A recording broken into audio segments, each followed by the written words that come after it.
Right now it's like 6:15 or whatever. Made it here to the receiver. Appointment is for 7 o'clock. You know, I like to get here early, man. You know, this load of lumber was supposed to be delivered yesterday around 1:30, but you know, that whole situation with the pickup number and all that. So that set me back a day, but it's all good. You know, the main thing is we made it here on time. That's all that matters. So they want you to park, and then they want you to walk your paperwork up there to the guard shack. And then from there, they'll tell you what to do. Of course, I ain't never been here before. It's a lot of Swift trailers over here. And there are 2 trucks parked, one here and there's one, a bobtail in front. Y'all can see it right there. It's a Swift, the one up front. Yeah, but other than that, man, we the only truck here so far. So I don't know what time to check in. Like I said, it's like 6:15 right now. So I'll probably, I don't know, I might go over there. There's an animal running across the street. What is that? I know y'all can't see it, but it's some type of, it's 2 of them. Probably a raccoon or something. You know, I don't mess around with them raccoons, man. But anyway, yeah, I'll probably check in probably around 6:45 or something like that. Walk over there, check in. Some places frown when you get there way too early. If you get there 30 minutes early, or more than 30 minutes early, they turn your ass right around and tell you to come back in like 5 minutes once you get to that 30-minute mark or something like that. So we'll check in at 6:45 just to make sure. I know I didn't film too much when I picked up this load. Showed me strapping and all that, and believe it or not, man, that was hard to film and do that at the same time. But I really wanted to show that. Like I said, man, I'm trying to show as much as I can out here. You know, it's like 100 degrees yesterday. You know, I'm over there fiddling around with the straps and fiddling around with this camera and all that. But we got it done. And then I had to tarp this load, of course, and I couldn't film that, man. I was like, I can't do that. I can't, especially since it's my first time tarping and all that. I can't, yeah, it's one or the other. So I did what I could. I think I showed the tarp, if I remember. You know, at least the aftermath of it. You know, it wasn't the greatest, one of the best tarp jobs. You know, it's my first one, but the main thing is that it stayed on the load, man. It didn't fly off while I was driving. So that's all that matters. You know, it's puffed out a little bit on the sides and all that, but, you know, it stayed on the load. That's all that matters, man. We got here safe. You know, from where I picked this load up to here was like 320 miles or so, somewhere up in there. It made that whole run. You know, I must have threw about 10 straps on this load, man. I didn't need that many. Load was 47,000 pounds. Thing is like 18 feet long, so I probably could have, I think all I needed was maybe 7 to 8 straps. But you know, I like to overdo it, man. You know, it don't take long to throw straps anyway. Even when it was my first time, it didn't take that long. You know, so I think I must have threw about 10 straps on there, man. Made sure I had enough. So we good. Everything's still tight and all that, so we good now. So I don't know what my next load gonna be, man. We'll see once we get to it.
Man, this rain ain't helping none at all, man.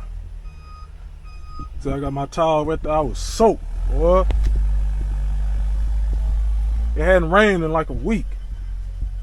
And all of a sudden now it want to rain. That's trucking for you, man. I see they got all this wood out here just sitting out in the open. You know, and this wood is getting wet. But they ain't, when I got here, it wasn't raining. So, y'all saw that. It wasn't raining at all. It didn't start raining until after I started taking off that tarp. And y'all saw how much of a struggle that was.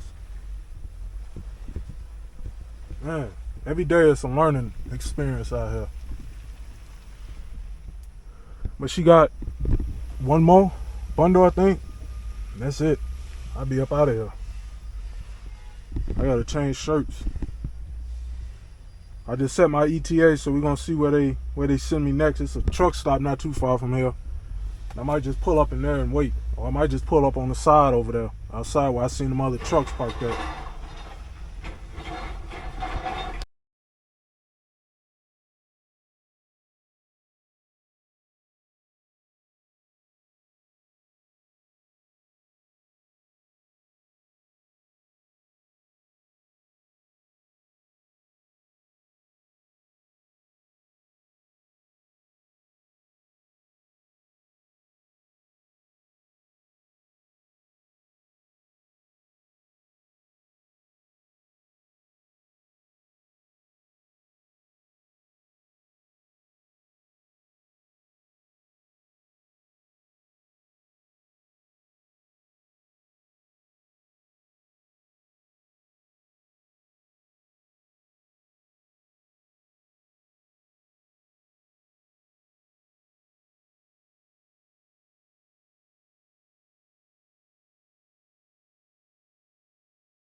Man, first of all, I didn't think that I was gonna make this truck stop here at this Casey's, because I only got 30 minutes left on my clock, man. They only got spots for 12 trucks. That's the first problem. You see, we made it. You know, they only had 2 spots left. They had this spot right here, and they had the one on that side. And that truck just pulled in and took that other spot. And then another spot opened up on that side. So by the way, we made it here. And the second problem is that this load was kind of difficult. At least for me. See, look at that. That strap been coming off the edge right there. Well, I had a hard time with this load, man. I think it took me about 3 hours to get this strapped up. You know, I kept looking at it and looking at it as I was driving down the road. You know, the guy, he gave me like a pole or something that you could use to sit that on top of that like that, because you want to strap this down on this. What is this, 1x2s?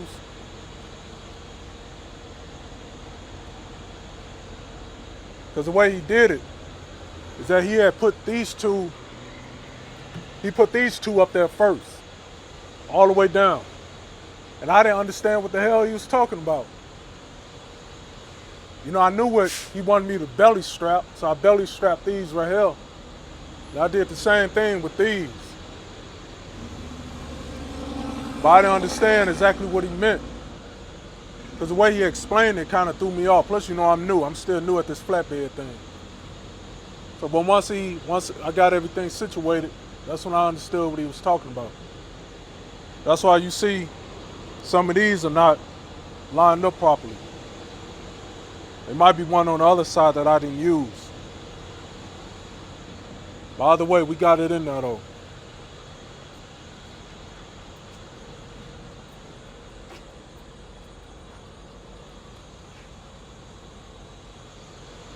So I have to put an X on the front. I'm gonna show y'all that. At first I thought this load was a dropping hook, but it wasn't. That place you see me where I backed in at, yeah, that's where it was just a live load. So I got the X like that. And I don't know if this is legal or not. I couldn't figure out how to do that ratchet. But I think I know now. I think.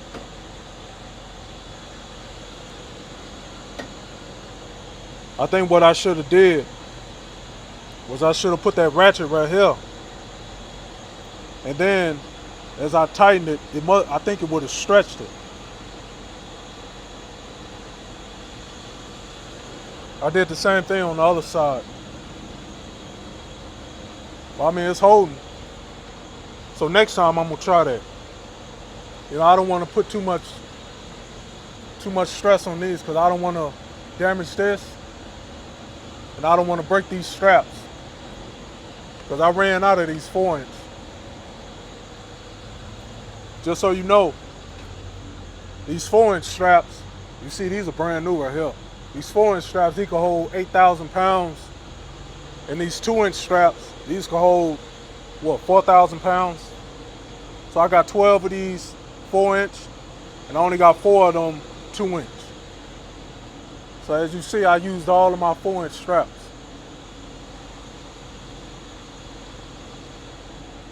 But it's holding though. I don't like that right there though. I really don't like that. And I don't have a pole long enough to reach it. Because if I did, I'll loosen this, and I'll get a pole up there and put that right back on top. I guess I gotta make one. I gotta figure out how to make something like that where I can reach that and put that up there. So that'll look good, man. See, look at that. I got less than 16 hours on my 16 minutes left on my 14. And I got 6 hours on my 11. Yeah, strapping up that load, man. That took up a lot of my 14. You know, if I knew what I was doing, man, I could have got that done in like 30 minutes, man. In and out. You know, especially since I didn't have to tarp it. When I shut down at this truck stop, I had about 35 minutes left. I did a post trip, but that just goes to show you how close I was. You know, it be like that sometimes, man. It really do.